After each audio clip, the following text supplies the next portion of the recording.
(2000년) 전에 예수님은 갈보리산 언덕에 세워질 십자가를 향하여 한 걸음씩 나아가고 계셨습니다. 이제 3일 후면 사람들에게 버림받고 고난의 십자가를 짊어지고 죽으셔야 할 그런 시간이 다가오고 있습니다. 예수님이 십자가를 짊어지시는 이유는 예수님이 무슨 허물이 있기 때문에, 죄가 있기 때문에, 무슨 잘못이 있기 때문이 아니라 죄와 허물로 말미암아 영원히 죽을 수밖에 없는 저와 여러분들을 십자가 대속의 은혜로 구원하시고 그 사실을 믿는 자마다 멸망치 않고 영생을 얻게 하려 하시기 때문인 것입니다. 그런데 그런데 많은 사람들은 아직도 예수님의 그 구원 사역을 오해하고 있는 것입니다. 예수님이 이스라엘의 임금이 되시면 예수님과 함께 누릴 부귀 영화에만 그들은 관심이 있었던 것입니다. 그런 제자들을 보시는 주님의 마음이 어떠하겠습니까? 예수님은 3일 후면은 이제 십자가를 지셔야 되는데 아직까지도 깨닫지 못하는 제자들을 보시며 답답하기도 하셨고 안타깝기도 하셨을 것입니다.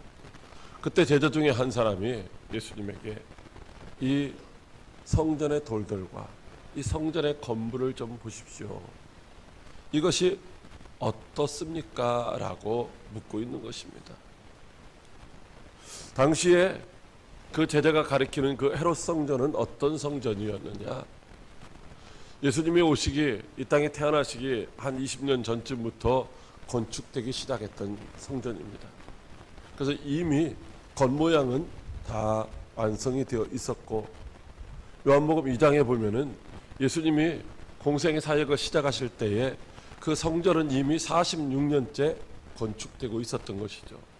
그러니까 오늘 예수님이 십자가를 지셔야 하는 그 순간에는 이미 그 성전은 건축하기 시작한 지가 한 50년쯤 되어서 겉모양은 화려하고 웅장한 그런 견고한 모습을 가지고 있었던 것입니다. 예를 들어서 어떤 기초석 하나의 돌덩어리가 길이가 11.3m나 됐습니다. 우리 성전 넓이만큼 됐죠. 높이는 3.6m, 그리고 그 폭은 5.3m.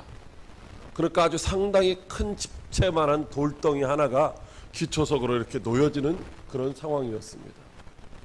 아주 하얀 백미석, 백색으로 되어 있는 그런 아름다운 미석이라고 불려져 있는 대리석에 또 거기에 아주 정교하게 이 문양을 다 새겼습니다.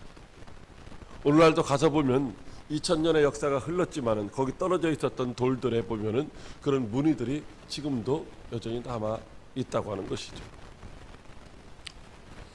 그래서 로마의 역사학자 타키투스는 예루살렘 성전은 황금으로 장식된 백색 대리석의 거대한 상과 같다라고 그렇게 호평을 했습니다. 그런 성전을 바라보며 그가 예수님에게 이 성전이 어떠하냐고 물은 것은 그의 마음속에 장차 가야 할 하나님의 나라 천국에 대한 소망이 있는 것이 아니라 어떻게 하면 저 아름다운 성전에서, 저 웅장한 성전에서 예수님이 임금 되시고 거기서 자기도 이제 한 자리 차지해서 살까 하는 그런 기대 속에서 물어보고 있는 말이었던 것이죠. 그래서 주님은 안타까운 심정으로 이렇게 말씀하십니다. 지금 내가 십자가 짊어지고 죽을 날이 3일밖에 안 남았는데 아직까지도 깨닫지 못하고 그 세상 것에 미련을 두고 살아가고 있는 이 철부지 같은 그런 어리석은 사람아, 그 돌 위에 돌 하나도 남지 않고 다 무너뜨려 치리라, 이렇게 말씀하시고 있는 것입니다. 보이는 것들은 잠깐이고 보이지 않는 것들이 영원한 줄로 믿으시기 바랍니다. 그 아름답게 지었던 금덩어리로 만들어놨던 솔로몬의 성전도 사라졌고, 스룹바벨 성전도 사라졌고, 헤롯 성전도 사라졌고, 지금은 거기에 이슬람 사원 하나만 서 있을 뿐입니다. 그때 제자들과 함께 예수님이 감람산에 올라가셨는데 여전히 그 성전을 바라보면서 제자들이 그렇게 예수님에게 묻습니다. 그렇다면은 그와 같은 일이 언제 일어날 것이고, 또 그런 일이 일어날 때에 징조는 무엇이 있겠습니까? 라고 물었습니다. 다시 말하면 예수님께서 말씀하시는 세상이 심판받는 그날, 멸망당하는 그날이 언제냐는 것이죠. 그리고 그때에 나타나는, 그때가라고 하는 것을 우리가 알 수 있는 나타나는 징조들은 무엇이냐고 묻고 있는 것입니다. 예수님이 그 심판과 멸망의 때에는 거짓 그리스도가 많이 나타나 가지고 사람들을 미혹한다고 하십니다. 나라가 나라를, 민족이 민족을 대적하며 전쟁이 일어나고 기근과 지진이 사방의 곳곳에서 일어나고 복음을 전하는 사람들이 핍박받고 박해당하고 매질을 당하고, 그럼에도 불구하고 하나님의 나라의 복음은 땅끝까지 전파될 것이다 라고 말씀하시고 있습니다. 그리고 그 후에 대환란이 있을 것이라고 하십니다. 여러분, 이 대환란은 인류 역사상 지금까지 한 번도 경험하지 못했던 노아의 홍수나 아니면 소돔 고모라 성의 유황불 심판보다도 더 큰 환란이 임할 것이다라고 말씀하시고 있습니다. 그때에 예수님께서 우리에게 은혜를 베풀어 주시지 아니하면 누구도 그 환란 가운데서 구원받을 사람이 하나도 없을 것이다 라고 말씀하시고, 그때에 예수님께서 심판주로 이 땅에 다시 오신다고 말씀하십니다. 그러므로 심판주로 다시 오시는 그 주님을 맞이할 준비를 하지 못하면은 아무도 구원에 이를 수 없다라고 말씀하시고 있는 것이죠. 오늘 말씀은 바로 심판주로 다시 오시는 예수님 앞에서 부끄러움을 당하는 어리석은 자가 아니라 다시 오시는 그 예수님을 기쁨으로 맞이할 수 있는 그런 복된 성도라고, 복된 성도가 다 되라고 들려주시는 은혜의 말씀인 줄로 믿으시기 바랍니다. 그렇다면 어떻게 하면은 우리가 그 주님을 잘 맞이할 수 있을까요? 언제 주님은 다시 오실까요? 첫째로 징조를 보고 때를 분별하라고 하십니다. 29절 말씀입니다. 이와 같이 너희가 이런 일이 일어나는 것을 보거든 인자가 가까이 곧 문 앞에 이른 줄 알라. 아멘. 예수님이 재림하실 때에는 해가 어두워지고 달이 빛을 내지 않고 별들이 하늘에서 떨어지며 하늘에 있는 권능이 다 흔들리리라, 이렇게 말씀하시고 있습니다. 여러분, 우리 창세기 말씀에 보면은 태초에 하나님께서 천지를 다 창조하셨습니다. 말씀으로 해도 달도 별들도 다 있을 곳에 있게 하셨고, 거기서 빛을 발하며 빛을 반사하는 일을 하게 하신 줄로 믿으시기 바랍니다. 그 창조하셨다는 말씀은 질서 있게 하셨다는 것이죠. 해는 당연히 빛을 발해야 되는 것이고, 달은 빛을 반사해야 되는 것이고, 이제 서로가 있어야 될 장소에서 있으면서 그 역할을 해야 된다고 하는 것입니다. 그런데 마지막 때에 이 모든 것들이 질서가 다 파괴된다라고 말씀하시고 있습니다. 제가 이 말씀을 준비하며 어제 인터넷을 잠깐 보니까 이 우주 공간에는 은하계가 여러 개가 있습니다. 은하계가. 우리가 발견하지 못하는 은하계도 역시 또 있겠죠. 왜냐하면 계속해서 발견되고 있으니까. 근데 그 은하계와 은하계 사이에 아주 거대한 블랙홀이 있는데, 그 블랙홀에서 15,000광년이나 떨어져 있는 그런 별들을 빨아들인답니다. 여러분, 15,000광년이라고 하는 거리는 우리가 계산할 수 없는 거리입니다. 그런 곳에 그렇게 멀리 있는 별들을 그 블랙홀에서 빨아들이는데, 그 빨아들이니까 그 별덩어리가 어떻게 되느냐면 중력이 다르니까 저쪽에서 당기는 중력하고 이쪽에서 당기는 중력이 다르니까 그것이 엿가락처럼 다 이렇게 가늘게 되면서 그 블랙홀로 빨려 들어가는 장면이 이제 천문학자들에 의해서 사진으로 찍혀 있는 것이 나왔더라고요. 별들이 제 역할을 못하고 이제 다 떨어질 것이라고 하는 것이죠. 그때 해는 어두워질 것입니다. 주님 오시는 때에 이 우리가 보고 있는 이 하늘, 달도 해도 다 없어지고 새 하늘과 새 땅이 임하게 되는 줄로 믿으시기 바랍니다. 그때 바로 예수님이 구름 타고 오셔서 큰 권능과 영광으로 오시는 것을 우리가 볼 수 있고, 또한 택하심을 받은 자들은 천사들을 통하여서 다 부름받고 주님 앞에서 행한 대로 상 받는 역사가 있게 될 줄로 믿으시기 바랍니다. 그러므로 우리는 그날 책망받는 어리석은 자가 아니라 상 받는 지혜로운 자가 되기 위해서 철저하게 준비를 해야 될 줄로 믿으시기 바랍니다. 그렇다면 그날이 언제 임할 것인가 라고 하는 것입니다. 우리가 누가 뭐 손님이 온다고 하면 어떻게 해요? 이제 집안 청소도 하고 준비를 하는데 불쑥 갑자기 오면 어떻게 돼요? 당황하게 되잖아요. 여러분, 예수님의 심판주로 다시 오시는 그날이 가까이 온 것을 어떻게 알 수 있느냐? 무화과 나무의 비유를 통해서 배워라, 깨달으라 이렇게 말씀하시고 있습니다. 여러분, 무화과 나무의 가지가 연화해지고 거기서 잎이 나면은 바로 여름이 가까워진 줄을 아는 것처럼 우리로 말하면 뭐 여기 앵두나무 잎새기가 나오고 하면 아, 겨울이 가고 봄이 오는구나 이렇게 알 수 있더라고요.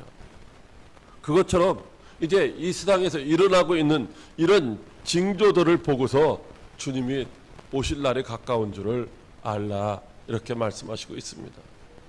여기 이와 같은 일이라고 하는 것은 역사적으로 1차적으로는 로마에 의해서 예루살렘 성전이 무너지는 날이었습니다.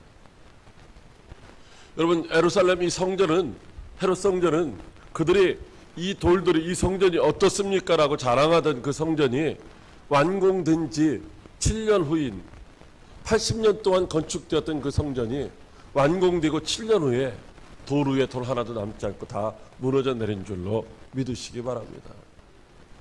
그날 그곳에 모여 있었던 사람들이 자그마치 약 100만 명이 죽었습니다.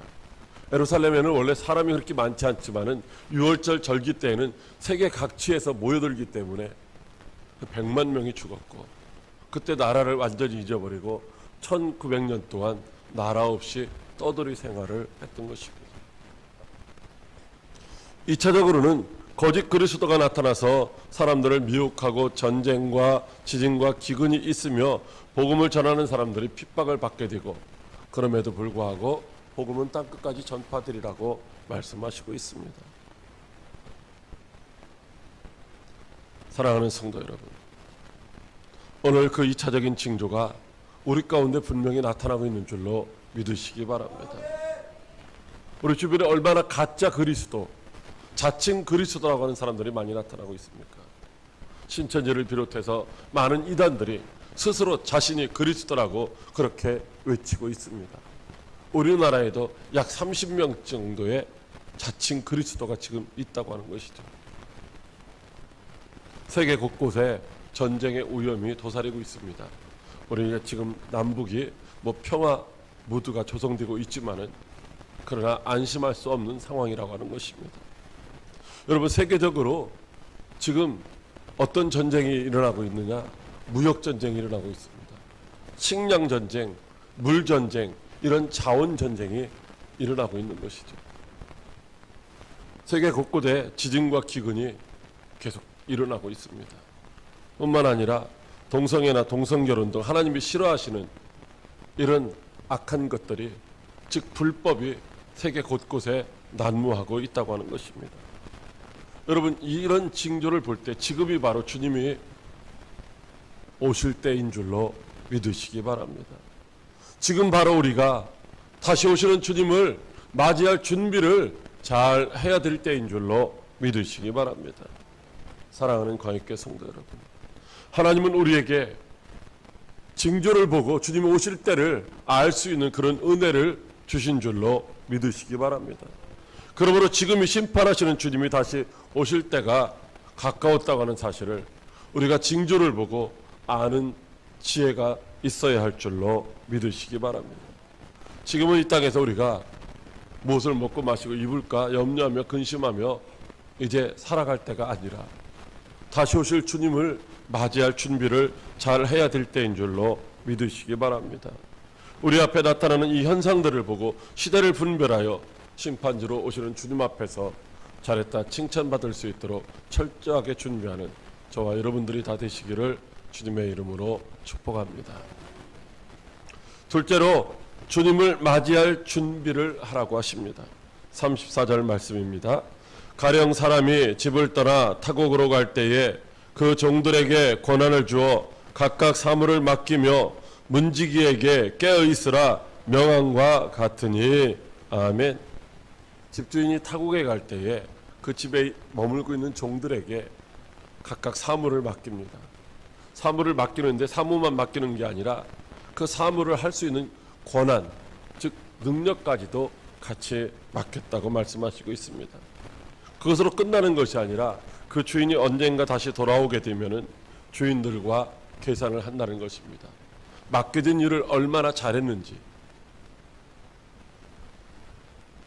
여러분, 주인이 아무 일이나 내 생각대로 일하라고 말씀한 것이 아니라 또 내 힘으로 일을 하라고 말씀한 것이 아니라 어떤 주인의 원하는 그 일을 하라고 맡겨주셨고 그 일을 할 수 있도록 주인이 능력도 함께 주셨다는 것이죠.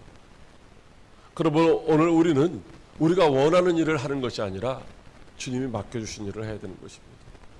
내 힘으로 하는 것이 아니라 주님이 주신 능력으로 그 일을 감당해야 될 줄로 믿으시기 바랍니다. 한 달란트 맡은 사람에게 주님이 2달란트나 5달란트를 원하시지 않습니다. 한 달란트 맡은 사람은 다만 한 달란트만 남기면 되는 것이고 2달란트 맡은 사람은 2달란트만 남기면은 각각 잘했다고 칭찬받고 착하고 충성된 종이라고 인정받게 될 줄로 믿으시기 바랍니다. 주인의 뜻대로 하지 않고 자기의 생각대로 하는 사람은 이제 악하고 게으른 종이라고 책망당할 것입니다. 주인이 돌아올 그때에 주님이 맡기신 그 일을 하고 있는 사람을 보면은 바로 그 사람은 주인에게 착하고 충성된 종이라고 칭찬을 받을 것이지만은 주님이 오시는 그 순간에 주님이 맡기신 그 일을 하지 않고 자기 일을 하고 있는 사람은 악하고 게으른 종이라고 책망당할 줄로 믿으시기 바랍니다. 슬기로운 다섯 처녀는 신랑으로 다시 오시는 그 주님을 맞이할 준비를 아주 잘했습니다. 등불도 준비했고 기름도 준비했고 또 언제 오실지 모르기 때문에 여분의 기름을 넉넉하게 준비를 했다가 신랑으로 오시는 주님을 맞이하고 혼인잔치 자리에 들어갔습니다. 그러나 미련한 다섯 처녀는 등불도 준비했고 기름도 준비했지만 자기의 생각대로 주님이 오실 때를 자기의 생각대로 임무를 정했다는 것이죠. 마치 우리들이 아니야 지금은 주님 오실 때가 아니야 지금은 먹고 마시고 좀 놀아도 돼 라고 생각하는 것처럼 임의로 그때를 정했다가 최선을 다해서 주님 맞을 준비를 못했다가 이제 신랑으로 오시는 주님을 맞이하지 못하고 혼인잔치에 들어가지 못했다고 하는 것입니다. 오늘 우리에게 이렇게 말씀하시고 있습니다. 문지기는 항상 깨어서 주인이 돌아오는 것을 미리 보고 종들에게 알려야 된다라고 하는 것입니다. 여러분 종들이 있고 문지기 그 종들 중에 또 문지기가 있다는 것이죠. 문지기가 누구일까요? 오늘날 말하면 목회자도 문지기가 될 것이고 앞서서 믿는 저와 여러분들이 다 문지기의 역할을 해야 되는 것입니다. 그래서 잘 모르는 사람들에게 지금 주님이 오실 날이 가까웠다라고 지금 저기 멀리 보니까 주님이 이미 오고 계시다고 이제 그렇게 알려줘야 된다는 것이죠. 만약에 문지기가 잠자고 있으면 어떻게 되겠습니까? 종들도 주인이 오시는 것을 알지 못하고 자기 일을 하고 있다가, 주인이 맡겨주신 일은 내팽개치고 자기 일을 하고 있다가 주인을 맞이하게 되면 어떻게 될까요? 당연히 주인에게 책망당하고 쫓겨나지 않겠습니까? 마태복음 24장 45절로 46절 말씀입니다. 충성되고 지혜 있는 종이 되어 주인에게 그 집 사람들을 맡아 때를 따라 양식을 나눠줄 자가 누구냐? 주인이 올 때에 그 종이 이렇게 하는 것을 보면 그 종이 복이 있으리로다. 아멘. 우리 생명의 주인이신 예수님이 하늘로 승천하시면서 우리에게 맡겨주신 일이 있다고 하는 것입니다. 그것이 무슨 일이냐? 바로 때를 따라서 생명의 양식인 복음을 전해주는 일을 우리에게 맡기셨다라고 말씀하시고 있습니다. 그리고 그 주인이 다시 오실 때에 우리가 그 일을 하고 있는 것을 주님이 보시게 되면은 우리가 복 있는 자라고 말씀하십니다.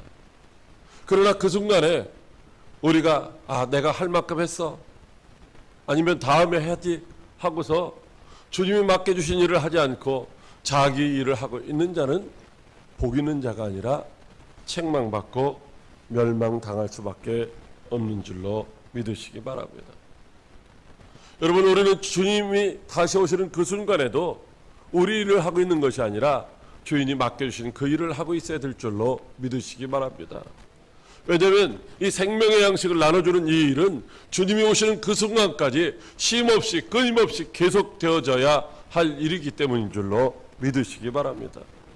사랑하는 광역교회 성도 여러분, 저와 여러분에게 복음 전파의 사명, 이 생명의 복음을 증거하는 일이 맡겨졌다고 하는 사실을 한시도 잊지 말고 기억하시기를 바랍니다. 그러므로 오늘도 우리가 이 생명의 양식을 나눠주는 복음을 전하는 일을 쉬지 말고 계속 행하시기를 부탁을 드립니다. 그래야 해서 다시 오시는 주님 앞에서 한 사람도 악하고 기울은 종이라고 책망당하는 사람이 없고, 다 착하고 충성된 종이라고 칭찬받고 면류관 받아 쓰는 저와 여러분들이 다 되시기를 주님의 이름으로 축복합니다. 셋째로 지금 깨어 있으라고 하십니다. 33절 말씀입니다. 주의하라, 깨어 있으라, 그때가 언제일지 알지 못함이라. 아멘. 주의하여 깨어 있으라고 말씀하십니다. 이 말씀은 주님의 말씀을 믿고 순종하며 하나님의 뜻을 찾기 위하여 항상 기도하기를 힘쓰라고 말씀하시는 것입니다. 왜냐하면 심판주로 오실 주님이 언제 오실지 우리가 알지 못하기 때문에 항상 깨어서, 즉 주님 앞에 기도하며 주님의 뜻을 찾고 있어야 된다라고 하는 것입니다. 여러분, 징조로 보아서 주님이 오실 날이 가까워졌다고 하는 것은 분명한 사실입니다. 그리고 주님은 반드시 오셔서 말씀하신 대로 행한 대로 우리에게 갚아주실 것입니다. 그럼에도 불구하고 왜 우리들이 지금 주님이 우리에게 맡겨주신 이 사명을 잘 감당하지 못하고 있는 것일까요? 우리에게 사명을 감당할 만한 그런 능력이 없는 것일까요? 그렇지 않습니다.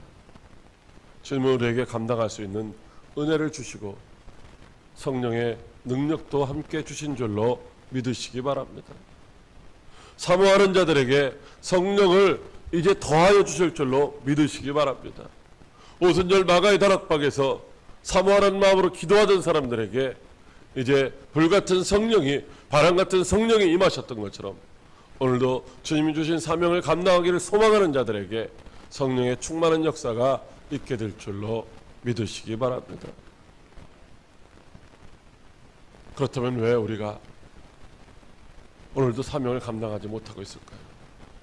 그것은 우리가 생각하기를 아직 때가 아니라고 생각하기 때문은 아닐겠습니까?